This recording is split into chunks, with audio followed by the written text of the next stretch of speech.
نہیں ہے. 80,000 کو جوش دلا کر شریعت کے نام پر لا کر ٹکرا دینا یہ آسان کام ہے، لیکن 80,000 سے یہ بیعت لینا کہ پورے شریعت پر عمل کریں گے یہ بہت مشکل ہے. یہی تو وجہ ہے ہمارا قافلہ اگر سست گام ہے تو کیوں ہے. ہم یہ کہتے ہیں کہ پہلے میدان میں آنے سے پہلے اپنی ذات پر اپنے گھر میں دین نافذ کرو پھر باہر نکلو. اپنی معاش اور اپنی معاشرت پر اسلامی شریعت نافذ کرو پھر باہر آ کر اسلام کا نعرہ لگانے کا تمہیں حق پہنچتا ہے، ورنہ نہیں. اگر تمہاری اپنی ذات پر دین نافذ نہیں، چہرے پر 12 بجے ہوئے ہو، اللہ تعالیٰ کے نبی کی سنت کا کہیں آثار دور دور تک نظر نہ آ رہے ہو، روزانہ پھاوڑا چلا رہا ہو آدمی نبی کی سنت کے اوپر شیو کر رہا ہو، اور پھر وہ کہے میں اسلام چاہتا ہوں. بھائی اللہ کے بندے پہلے ذرا یہ کمی پوری کر لے. اور اگر تیرے کاروبار میں کوئی حرام شے ہے، تیری معاش میں کوئی حرام شے ہے، کوئی سودی معاملہ کیا، ختم کر اس کو. اللہ کے بندے بینک کی سروس کر رہا ہے، چھوڑ اس کو. اگر یہ کام کر لو، بے پردگی اختیار کی ہوئی ہے. اللہ نے تو پردہ سکھایا ہے، اللہ کے نبی نے پردہ سکھایا ہے، شریعت اسلامی نے پردہ رکھا ہے. مردوں اور عورتوں کا اختلاط پسند نہیں ہے، اس پر عمل کرو پھر آنا میدان میں، پھر دوسروں کی غلطی جو ہے بتانا اس کو کہ یہ تم غلط کر رہے ہو، مشرف تم یہ کر رہے ہو غلط کر رہے ہو، فلاں تم یہ کر رہے ہو غلط کر رہے ہو، نواز شریف تم یہ کر رہے ہو غلط کر رہے ہو. لیکن یہ ہے کہ اس سے پہلے اپنے اوپر. اس لیے میں نے آپ کو بتا دیا وہ واقعہ کہ انہوں نے بتایا، بعد میں اور بھی آ گئے ہوں گے انشاءاللہ مجھے امید ہے. لیکن جب میں ملا تھا تو انہوں نے کہا تھا ابھی صرف 28 آدمیوں نے بیٹھ کی. بہرحال عورتوں کا ایک حق ہے جو حضور نے بیان فرمایا اور قرآن مجید نے بیان کیا، عاشروہن بالمعروف.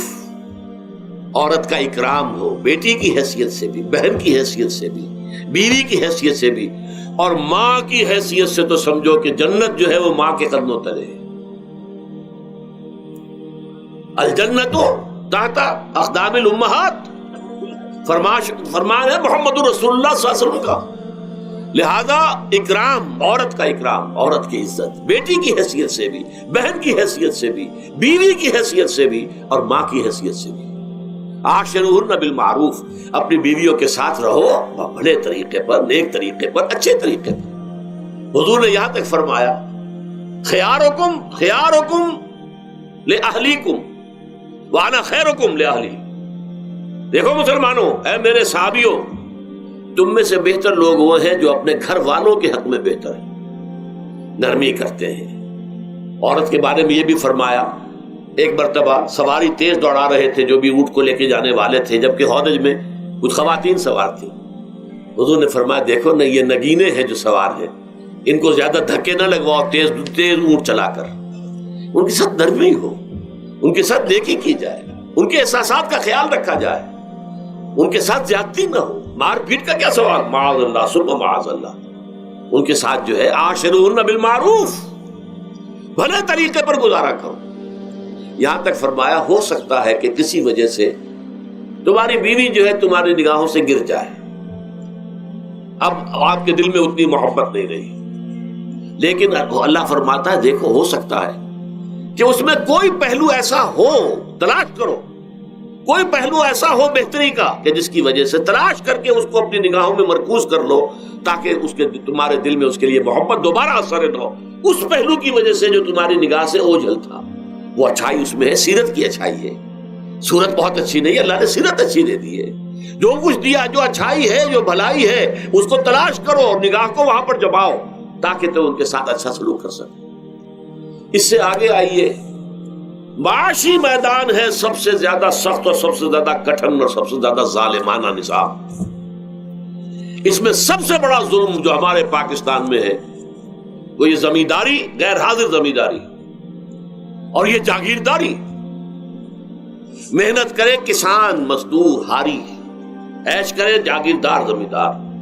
یہ اس سے بڑا ظلم اور کوئی نہیں ہو سکتا. اور چونکہ ہماری معیشت بنیادی طور پر زرعی معیشت ہے، ہمارا تو زیادہ تر جو آبادی کا طبقہ ہے وہ کاشتکار ہے، لہذا سب سے بڑا ظلم جو ہو رہا ہے وہ در حقیقت یہ زمینداری، غیر حاضر زمینداری اور جاگیرداری. اب اس میں سمجھ لیجئے اس بات کو اچھی طرح، کتنا بڑا ظلم ہے. ایک شخص خود شہر میں رہ رہا ہے، لاہور میں، ساری سہولتیں اسے حاصل ہیں. کتنی سہولت ہوتی ہے ٹوٹی کھولی اور پانی آ رہا ہے. دیہات میں جا کے بیچارے کاشتکار کو وہاں ہو سکتا ہے کہیں سے دور سے پانی کھینچ کر لانا پڑتا ہو کسی کنویں سے. کہاں اسے یہ سہولت ہے کہ ٹوٹی کا کان مروڑا اور پانی حاضر. کہاں یہ سہولت ہے کہ بجلی کا بٹن اوپر سے نیچے کیا اور مکہ روشن ہو گیا. یہ ساری سہولتیں بھی لے رہا ہے اور وہ تنخواہ بھی لے رہا ہے کوئی, یا کوئی کاروبار بھی کر رہا ہے, اور ایک زمین اس کے پاس ہے, فلاں ضلع میں میرا رقبہ ہے, اس رقبے پر جو کاشت کر رہا ہے آ کر اس کی کمائی میں سے, اس کی فصل میں سے آدھا بٹا کر لے جاتا ہے. کیا حق پہنچتا ہے اسے؟ یہ مزارعت جو ہمارے ہاں جس کو جائز قرار دے دیا گیا, یہ دور ملوکیت میں جائز قرار دیا گیا. بادشاہت جو ہے وہ چلتی تھی جیسے آپ نے کن کھجورا دیکھا ہے, اس کے بہت سی ٹانگیں ہوتی ہیں. کن کھجورے کی کتنے پاؤں ہوتے ہیں؟ سینکڑوں. ایسے بادشاہوں کے یہ پاؤں ہوتے تھے. جاگیردار 3000 منصبدار, 5000 منصبدار, 20000 منصبدار, 30,000 منصبدار, یہ جاگیردار. بڑے بڑے علاقے ان کے پاس ہیں. اب ظاہر بات ہے کہ وہ خود تو کاشت نہیں کر سکتے نا, انہیں تو مزارع چاہیے. لہذا مزارعت کے جائز ہونے کا فتویٰ دیا گیا. جب اسلام میں بادشاہت آ گئی, ملوکیت آ گئی اور جاگیرداری آ گئی, جو ملوکیت کے پاؤں ہیں وہ کنسلے کی طرح, کن کھجورے کی طرح اس کے پاؤں ہیں, تو وہ تو جاگیردار ہے. یہ ہے جس کی وجہ سے امام ابو حنیفہ نے کہا مزارعت حرام ہے, جس کی زمین ہے وہ کاشت کرے. یا حضور کی حدیث ہے کہ چاہے اپنے بھائی کو دے دے تو ایک دانہ لینے کا حقدار نہیں. اگر تو تمہارا کوئی اور ذریعہ معاش نہیں ہے تو ٹھیک ہے, جاؤ کاشت کرو.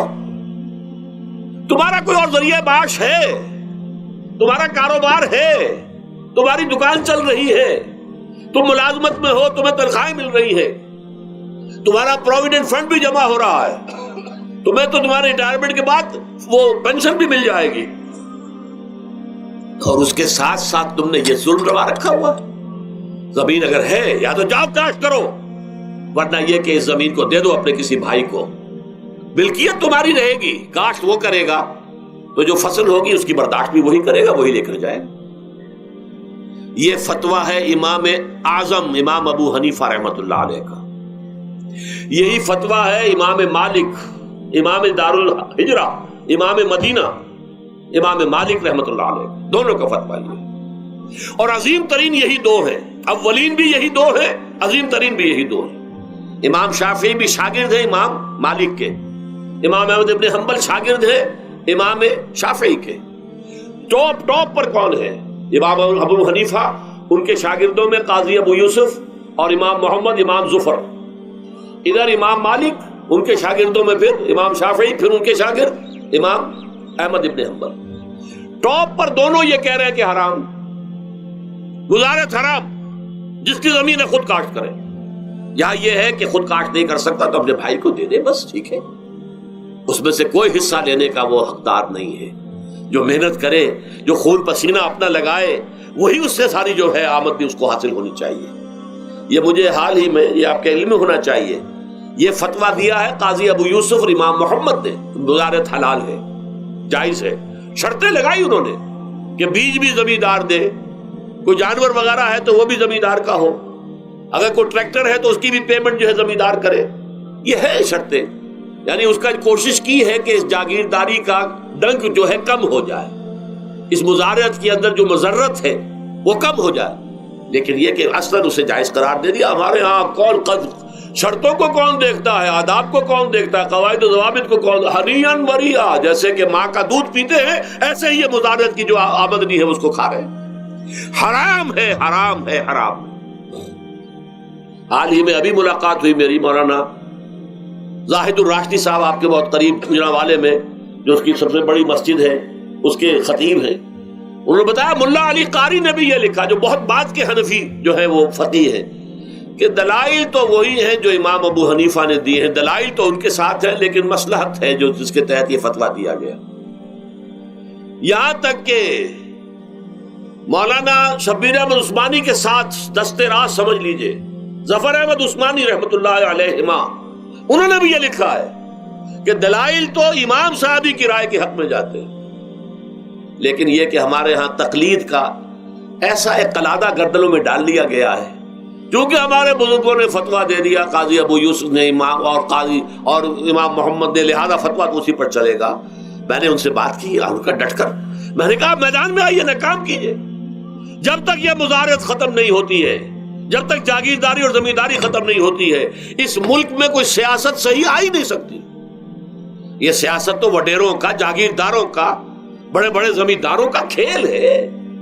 یہ آپ نے پتہ نہیں نام سنا ہے کہ نہیں، میوزیکل چیئرز گیم، یہ ہوتا ہے ان کا کھیلنے والوں کا، بہت زیادہ دولت والے جو ہیں ان کا کھیل ہے. ان کو کام تو کوئی کرنا نہیں ہوتا، جاگیردار ہے، اسے کو کام کرنا ہے.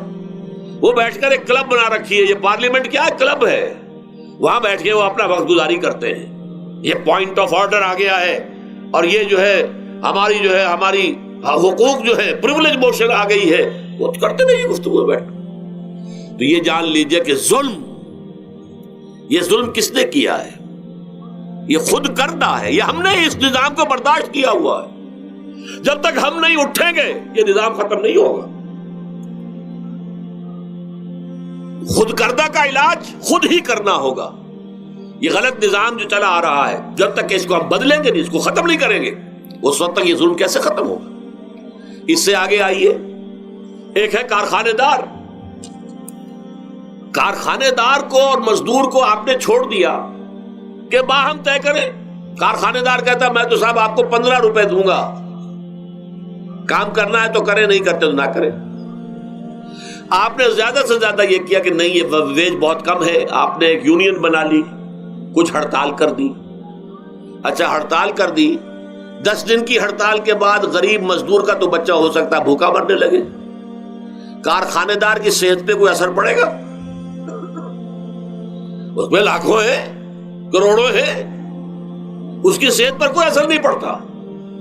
لہذا یہ ظلم ہے. اس ظلم کا علاج کیا ہے؟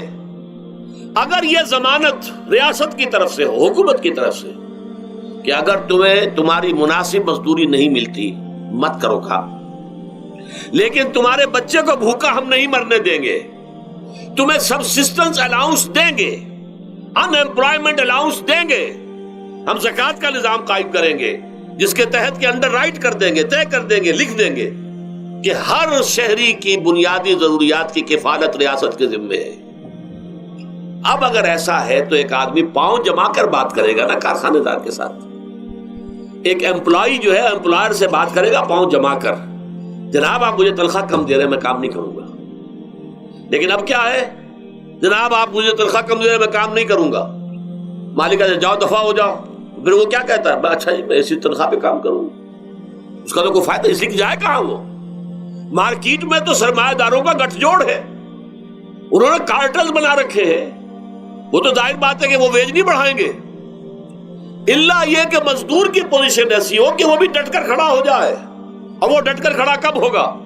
جب اس کو ضمانت ملی ہوئی ہو ریاست کی طرف سے، حکومت کی طرف سے، کہ اگر تمہارے پاس جاب نہیں ہوگا، کام نہیں ہوگا، تمہارے پاس کوئی مزدوری نہیں ہوگی، تو تمہیں اتنا وظیفہ تو ہر مہینے ملتا رہے گا جس سے تم اور تمہارے اہل و عیال جو ہے وہ کم سے کم زندہ رہ سکو.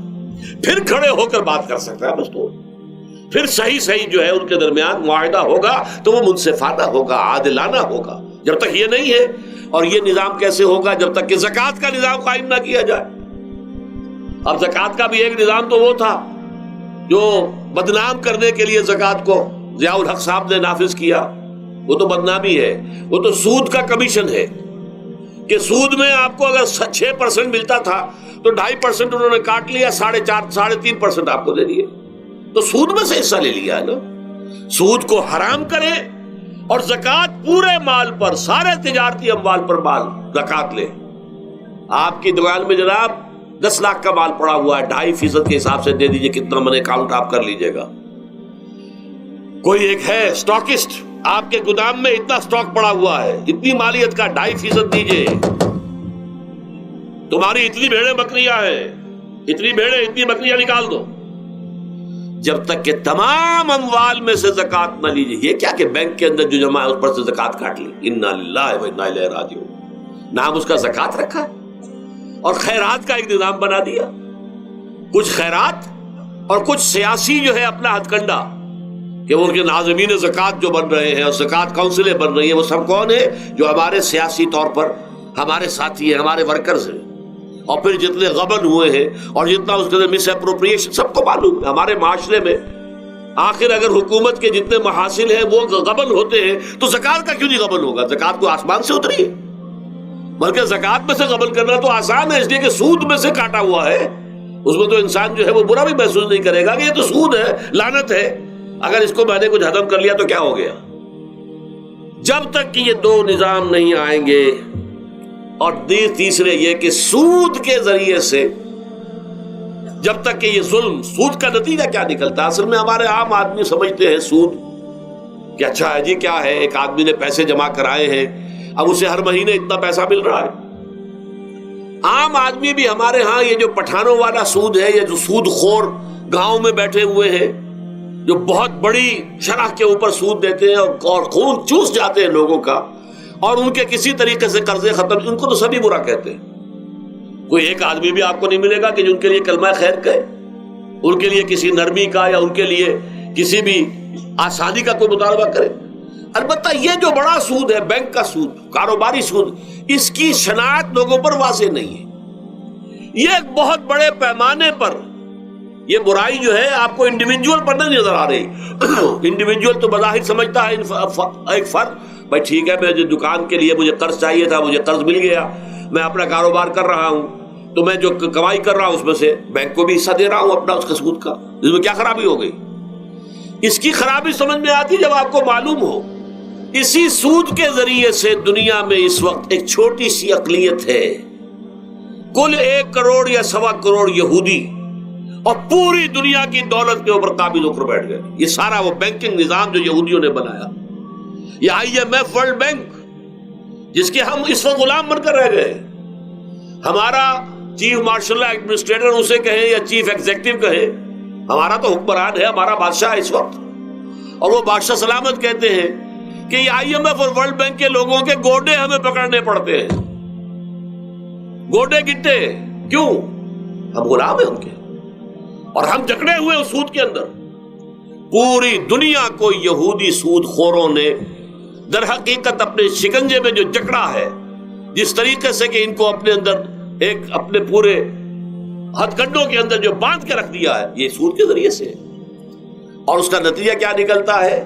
دیکھیے، امریکہ میں کہتے بڑی جمہوریت ہے، لوگ ووٹ دیتے ہیں، لیکن حقیقت اگر لوگ جانتے ہوں کہ دیو استبداد جمہوری قوام پائے کو، تو سمجھتا ہے یہ آزادی کی ہے نیلم پری. ہم نے خود شاہی کو پہنایا ہے جمہوری لباس، جب ذرا آدم ہوا ہے خود شناس و خود نگر. اب امریکہ میں اصل میں کیا ہے؟ امریکہ میں کیپٹلسٹ کا نظام ہے. یہ حکومت کس کی ہے؟ سرمایہ داروں کی ہے. جو کروڑ پتی نہ ہو وہ الیکشن نہیں لڑ سکتا، اور کروڑ پتی جو ہے اپنے پیسے کی بدولت وہ صحافیوں کو خرید لے گا، ٹیلی ویژن چینلز خرید لے گا، وہ لوگوں کے ذہنوں پر چھا جائے گا، آ جائے گا. یہ گورنمنٹ آف دی کیپٹلسٹ ہے، ناٹ عوام. یہ دھوکہ ہے، فریب ہے سرمایہ داروں کا. وہاں وہ جاگیردار اس طرح کے نہیں ہیں، سرمایہ دار ہیں. وہاں جاگیرداری کی وہ حیثیت نہیں رہی، اس لیے کہ ان کے تحت آدمی نہیں ہوتے. وہ تو اگر بڑے بڑے رینچ ہیں، بڑے بڑے اگر فارم ہیں، تو وہاں بھی آپ کو معلوم ہے کہ چونکہ مشینوں کے ذریعے سے بوائی بھی ہو رہی ہے اور ہل بھی چل رہا ہے مشینوں سے، بوائی بھی مشینوں سے، کٹائی بھی مشینوں سے، تو زیادہ انسان کی ضرورت ہی نہیں رہی. لہذا وہ سیاسی نظام وہ نہیں ہے جو یہاں کا ہے، لیکن وہ زمیندار بھی وہاں کا کیپٹلسٹ ہے، نظام کیپٹلسٹ کا. تو در حقیقت یہ ڈیموکریسی جو ہے، اس سے جو کہتے ہیں government of the people by for the people, نہیں، گورنمنٹ آف دی کیپٹلسٹ، سرمایہ دار کی حکومت ہے. اور سرمایہ دار جو ہے اس نے اپنی کلب بنائی ہوئی ہے، بیٹھا ہے، پارلیمنٹ ہے، یہ کانگریس ہے، یہ سینٹ ہے، یہ سرمایہ داروں کی کلب ہے. باقی عوام کے لیے وہاں کیا ہے؟ واقعہ یہ ہے کہ عام آدمی امریکہ کا بھی یہ ضرور ہے کہ بنیادی ضرورتیں محنت کر کے، خون پسینہ ایک کر کے اپنی وہ حاصل کر لیتا ہے، لیکن بہت نچلی سطح پر ہے. عام آدمی وہاں بھی بہت نچلی سطح پر ہے. اور ایسے لوگ ہیں معدود گنتی والے جو 40 50 بلین کا ایک چیک لکھ سکتے ہیں، وہ سب یہودی ہیں. House of Rothschilds, house of Goldsmiths, یہ سٹی بینک جو یہاں بھی آ گیا ہے اپنی ساری گندگیاں پھیلانے کے لیے، سٹی ہاؤسز اور سٹی کار، یہ کیا ہے؟ یہ جکڑ لینا ہے آپ کو. آپ کو ذرا سا دھوکہ دیا، جاؤ جی لے لیجیے، کوٹھی لے لیجیے، ہم آپ کو قرض دیتے ہیں. آپ پھول گئے، اتنی بڑی کوٹھی کا میں مالک ہو گیا. اب جب اس کا قرض دینے کے چکانے کا معلوم ہوا کہ میں تو غلام ہو کر رہ گیا ہوں، جو کماؤں وہ سارا کا سارا ان کی قسط کے اندر چلا جائے گا. اور اگر خدا نہ خواستہ کہیں ڈیفالٹ کر گیا تو جتنا میں نے دیا تھا وہ بھی ہضم، اور مکان وہ ضبط کر کے اور نیلام کر دیں گے. اللہ اللہ خیر. لیکن وقتی طور پر ذرا سا دھوکہ جو ہو جاتا ہو، دیکھو اتنی بڑی کوٹھی کا میں مالک ہو گیا، دیکھو اتنی لمبی کار میرے پاس آ گئی، دیکھو فلاں شے میں نے حاصل کر لی. لیکن اس کا نتیجہ جو نکلتا ہے وہ تو وہاں والوں سے پوچھئے، جس طریقے سے کہ وہ غلام بن کر رہ جاتے ہیں، وہ مزدور بن کر رہ جاتے ہیں. جیسے بھٹوں میں آپ نے دیکھا ہے، بھٹوں میں جو مزدور ہوتے ہیں وہ بکے ہوئے ہوتے ہیں، وہ غلاموں کی طرح ہوتے ہیں. ان کو بلکہ لوگ ایک دوسرے سے خرید کر لے کر جاتے ہیں. ایک بھٹے والا آتا ہے اور دوسرے بھٹے کی جو مزدور جو غلام ہے ان کو وہ وہاں کی پیمنٹ کر کے اور لے جاتا ہے. وہ بالکل ان کے سرس کی طرح ہے، ان کے غلاموں کی طرح. یہ ساری جو میں نے آپ کے سامنے گنوائی ہے، یہ در حقیقت نوع انسانی کو جو تقسیم کیا گیا، انگریزی میں آپ کہتے ہیں ہیو اور ہیو ناٹس. قرآن نے اس کے لیے کیا لفظ استعمال کیا؟ محرومین اور مترفین. اور ان مترفین کی وجہ سے اللہ کا عذاب آتا رہا دنیا میں. ان کے گلچھرے ابھی بسنت منائی، کس نے منائی؟ یہ لکھپتی کروڑ پتی ہیں، انہوں نے عیش کیے ہیں، راتوں کو نیند حرام کی ہے لوگوں کی، یہ بسنت منا رہے ہیں. کیا ہو رہا ہے؟ در حقیقت یہ وہی ہے مترفین. سورہ بنی اسرائیل میں فرمایا جب ہم یہ فیصلہ کر لیتے ہیں وَإِذَا أَرَدْنَا أَن نُهْلِكَ قَرْيَةً أَمَرْنَا مُتْرَفِيهَا فَفَسَقُوا فِيهَا فَحَقَّ عَلَيْهَا الْقَوْلُ فَدَمَّرْنَاهَا تَدْمِيرًا. جب ہمارا فیصلہ ہوتا ہے کہ کسی بستی کو، کسی علاقے کے لوگوں کو ہلاک کر دیں، تو مترفین جو ہیں، دولت مند لوگوں کو ہم حکم دے دیتے ہیں، آزادی دے دیتے ہیں، ان کی لگام ڈھیلی کر دیتے ہیں، اس میں فسق و فجور کا بازار گرم کر دیتے ہیں. اور جب پورا فسق و فجور کا بازار گرم ہو جاتا ہے، اچانک ہماری پکڑ آتی ہے، دمرناها تدمیرا، ہم اس کو پٹخ کر رکھ دیتے ہیں، ٹکڑے ٹکڑے کر دیتے ہیں. یہ مترفین. اور دوسری طرف محرومین. اسی طریقے سے مستضعفین اور مستکبرین. ایک طرف مستکبرین ہے، ہاٹی پیپل، جو کہ پارلیمنٹ میں جاتے ہیں، جو جاتے ہیں سینٹ کے اندر بیٹھتے ہیں، جن کا ایک طبقہ ہے، وہ ایک علیحدہ ہی ہے، ان کی سوسائٹی علیحدہ ہے، ان کے تہوار علیحدہ ہے. نیو ایئرز نائٹ پر جو کچھ یہ کرتے ہیں بدماشیاں، اس کا ذرا سا آپ کو اندازہ بہرحال دیہات کے رہنے والوں کو نہیں ہے. لاہور اور کراچی کے لوگوں سے پوچھئے کیا ہوتا ہے، اسلام آباد کے لوگوں سے پوچھئے، پشاور اور کوئٹہ کے لوگوں سے پوچھئے. یہ سب در حقیقت مستضعفین ایک طرف، مستکبرین دوسری طرف، محرومین ایک طرف اور مترفین ایک طرف. یہ سوسائٹی کو تقسیم کر کے، اور پھر تقسیم کرو اور راج کرو، ڈیوائیڈ اینڈ رول. یہ آپس میں ٹکرائیں گے، آپس میں لڑیں گے، تم ان سب کے اوپر حکومت کرو. اب ظاہر بات ہے کہ اس کا علاج میں نے عرض کیا تھا نا کہ پہلے قسم کے دکھ تو وہ ہیں جو من جانب اللہ آتے ہیں، اس کا تو سوائے برداشت کے کوئی مادہ نہیں، کوئی اس کا اور ہمارے پاس چارہ نہیں. لیکن برداشت کا حوصلہ بڑھانے کے لیے وہ ساری باتیں ایمان کے ذریعے سے ہمیں ملتی ہیں.